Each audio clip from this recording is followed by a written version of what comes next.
on, Rachel. I'm trying. But anyway, so today we're talking about. I'm gonna see if how strong of a recall I have just having conversated with our other friend Jimbo telling me this story. Okay. Wait, this is Jimbo's story? Yeah, that's what he told me. Yeah, so well, let's just call it's John Doe. John Doe. It's not. I didn't say Jimbo. I said John Doe. Oh, edit. Yeah. John Doe. Right, Not Jimbo. John Doe. So John Doe says, you know Robin Castillo? And I was like, Robert Castillo? I don't know him. No, not right. Yeah, I don't know him either. No, it's not Robert Castillo. Robin Castillo. Oh, yeah, she's fine, man. She's so beautiful. I said, oh, okay, all right. Well, so what about Robert Castillo? He said, well, man, everybody got laid off, and I was with Omega. And they had that job, a good job. We were pulling cables. I remember that, well, phone lines and stuff like that, you know. And it was a good job, man. And I was out there for like 3 weeks, and I was dating Robert Castillo, and I'd send Robert all my money. And Robert would come back to me, and she said, and this all stemmed because I asked if he knew somebody by the name of Greg Hawkins. And he was like, oh, let me tell you about that son of a bun. Son of a biscuit eater. So, Robert Castillo, she's fine, you know, she got a name like a boy almost, you know, if you don't say it right, you know, Robert is not Robert. Not Robert. Batman, like my grandmother, she'd always like hear shit wrong, you know. Oh, I'm proud of you, huh? Oh, I'm proud of you. Oh, man, I'm tired of you too, shit. You know, she was hard to hear it. You know, like we get a knock at the door. Hockey pin. Hockey pin. I'm like, what's a hockey pin, right? A hockey puck with a bowling pin or something, you know what I'm thinking? He said, no, housekeeping. Ah, shit, I'm hard of hearing, you know, I can't. That's what I tell the service ladies at the desk. But, yeah, so the hard of hearing shit, man. But so go back. So Robert Castillo, she spends all his money, number one.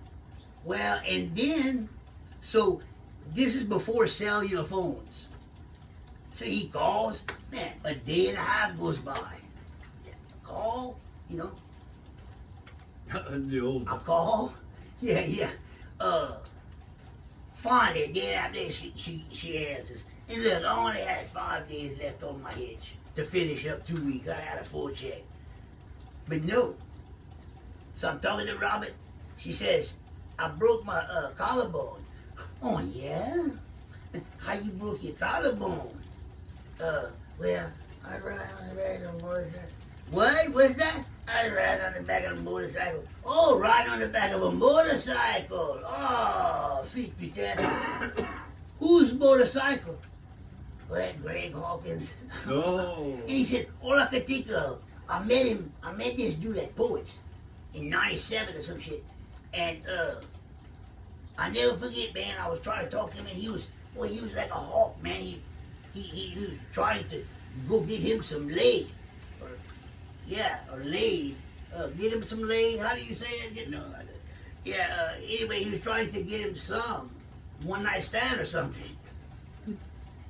So he said, that's all I thought, man. And he said, then I pictured my beautiful Robin, Robin.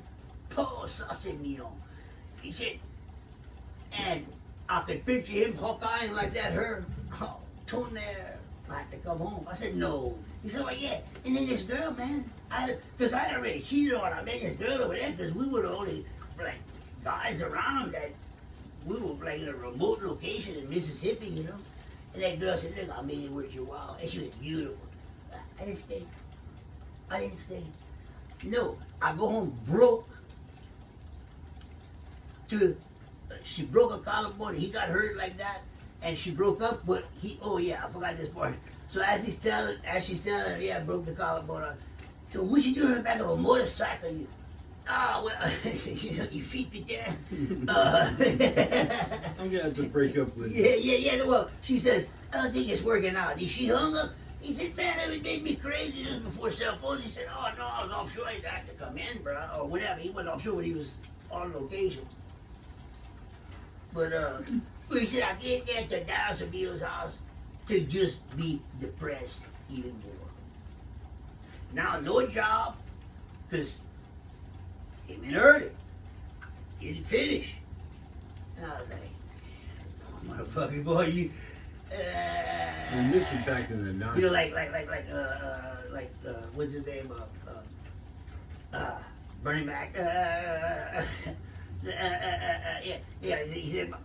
He said, so yeah, my little nephew, he's walking all feminine and shit. He says, what you doing down here, boy?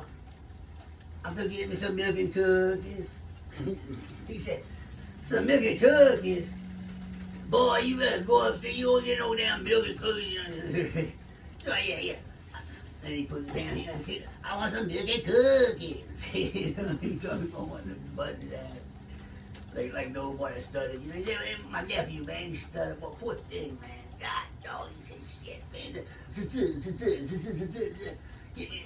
You want to, man, he's like, I said,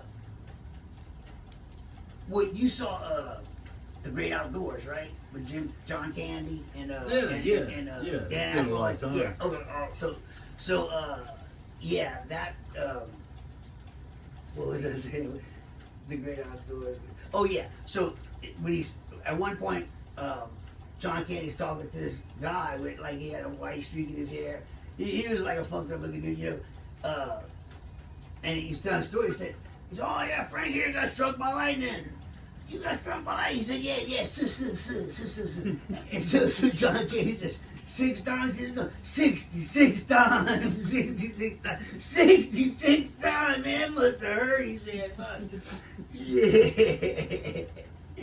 God, John Candy.